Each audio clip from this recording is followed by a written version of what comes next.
కుంభమేళా ఆఖరి ఘట్టానికి చేరుకుంది. శివరాత్రి రోజున చివరి రాజస్నానాలతో మహావేడుక పరిసమాప్తమవుతుంది. మళ్లీ 144 సంవత్సరాలకు మహాకుంభ వస్తుంది.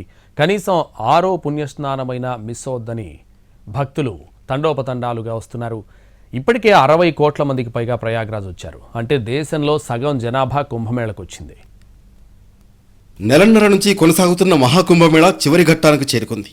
దేశ విదేశాల నుంచి భక్తులు పవిత్ర త్రివేణి సంగమంలో స్నానం చేయడానికి తరలి వస్తున్నారు. మహాకుంభమేళాలో 6 రాజస్నానాలుంటే ఇప్పటికీ 5 ముగిశాయి. శివరాత్రి రోజున చివరి అమృత స్నానం ఉంది. జనవరి 13న మొదటి రాజస్నానం చేశారు. రెండోది మకర సంక్రాంతి రోజున పూర్తయింది. జనవరి 29 మౌని అమావాస్య రోజున 3వ రాజస్నానం జరిగింది. ఫిబ్రవరి 3న 4వ రాజస్నానం నిర్వహించారు.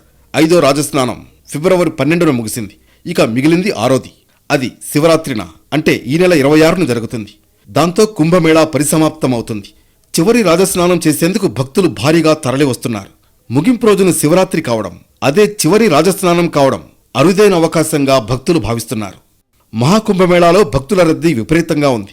చివరి 2 రోజులు ఇంకా విపరీతంగా ఉండే అవకాశం ఉంది. రద్దీని కంట్రోల్ చేసేందుకు యూపీ ప్రభుత్వం కొత్త ప్లాన్స్ సిద్ధం చేసింది.